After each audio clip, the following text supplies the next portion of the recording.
What's going on, everyone? Welcome back to the Varsity Overland channel, and today I'm going to show you how to repair a tear or a puncture in your Gazelle tent.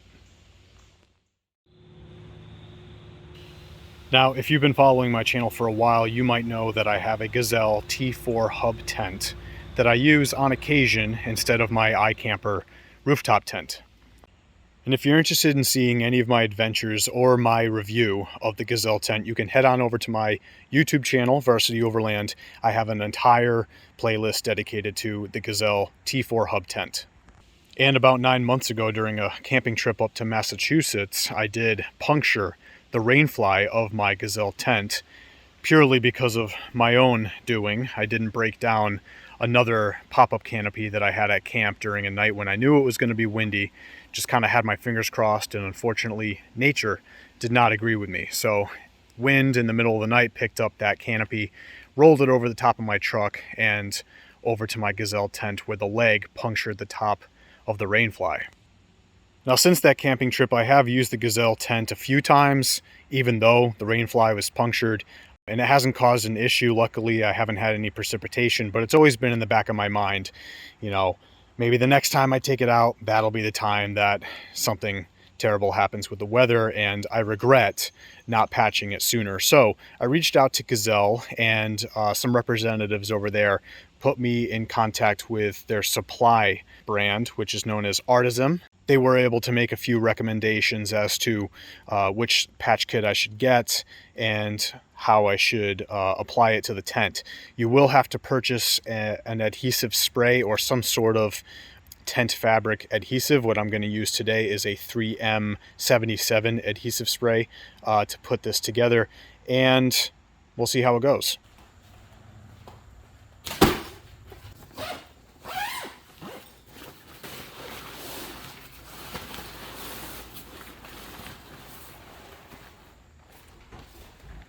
All right, now this should be everything that we need to get the job done here. We've got the 3M77 adhesive spray, like I've already mentioned, the kit, and then some scissors, because the kit comes with pieces that are just way too big for what I need. Okay, if you're looking for the model number, it is model PK100SS. All right, this is going to come with material needed to patch the floor of the Gazelle tent. That's what this gray stuff is. It's going to come with material to patch the rainfly, the orange stuff. That's what we'll be using today.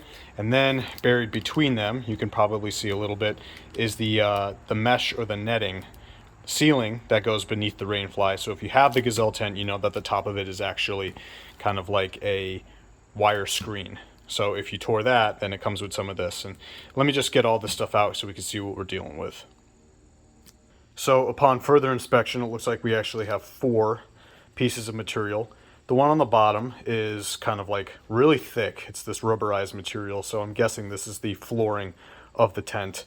And then everything else is either going to be the walls or the ceiling. I would imagine this is the gray section of the walls. This is the mosquito netting that you can use for the windows or the ceiling. And then we have our rainfly. Now I can already feel this material is not exactly the same as the material of the tent or the rainfly, but it should hold up just fine according to my communication with the representative at Artisan. It is meant to replace the rainfly here, and the hole that I'm dealing with is actually not terribly large. I'd say that at the most it might be an inch long. So I'm not going to use a giant square that covers, way too much of the space. I'm going to cut out maybe 2 inches tall and wide just to cover it up. The 3M77 adhesive spray was recommended from my contact at Artisan, and after reading the instructions, it's pretty simple. You just spray about 6 to 7 inches away from the material. You're supposed to wait 30 seconds to 60 seconds for the wet material to kind of turn tacky. You want to touch it with the back of your knuckle to see if it sticks to your skin. You don't want to use your fingertips because your fingertips are oily anyway. And if you're using two surfaces, then you also spray the other surface. So I'm gonna spray the material that I'm using to patch, and then I'm gonna spray the actual rain fly in that area. Wait 30 seconds, see if it's tacky, then I'll put it together.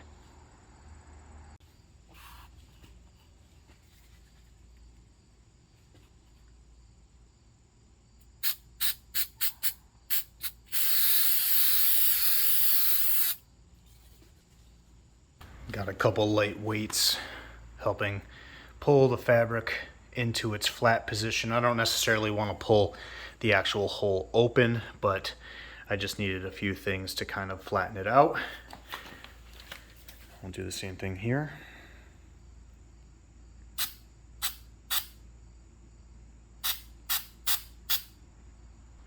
All right, and just like that, the patch has been applied. And unless you like really examine it, it's kind of hard to tell where the patch is.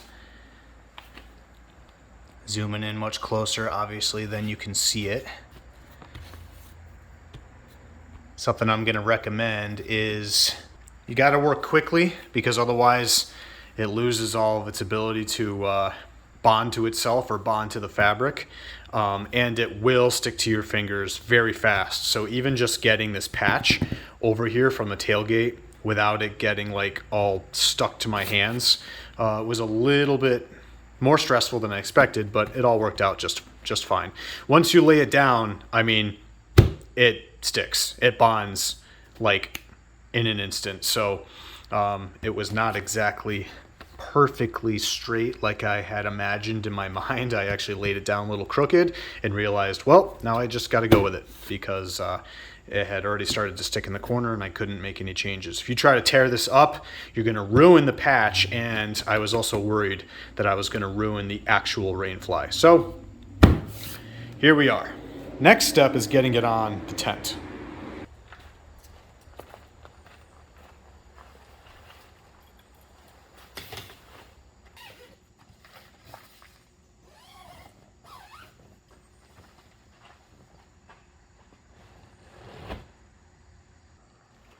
All right, so I just set up the tent in the driveway really quick to see what it would look like.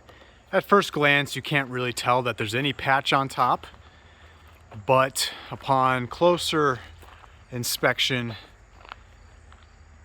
you can see the little patch, which was expected. I did know that it wasn't just gonna like blend in perfectly. What I'll mention is that the adhesive spray left a little bit of a film, a white film around the edges of the patch, so you can actually see a little bit of like the outline of the spray. So I would recommend just being extra cautious when you're spraying. Don't use too much, don't cover too wide of an area. Just do it very precise on the area that you're trying to cover, so that you don't have any spillover that is visible when you're done. Luckily, it's not on the emblem side of the tent, so if I'm ever going to do any photography or video of this, it's probably going to be from this direction, so that you can actually see the Gazelle logo and name on the bottom. All right, folks, well, that's going to be it for this video. What do you think of the patch job? Have you ever had to do this yourself? And do you have any recommendations? Is there anything that I missed out? Do you think that I should put an extra patch on the bottom side of the rainfly? Because that actually crossed my mind. I think what I might do is I'll take it on a few camping trips, maybe purposefully put it in the rain and see what happens. If in the future I have to add a patch to the bottom side of the rainfly, I will definitely comment on this video and let you guys know, or I'll probably be filming at the time anyway and I'll just comment on it there. Head over to the YouTube channel so you could check out more content of the Gazelle T4 Hub Tent and other overland adventures that I've been on. Thanks for watching. I'll see you guys next time. Peace, people.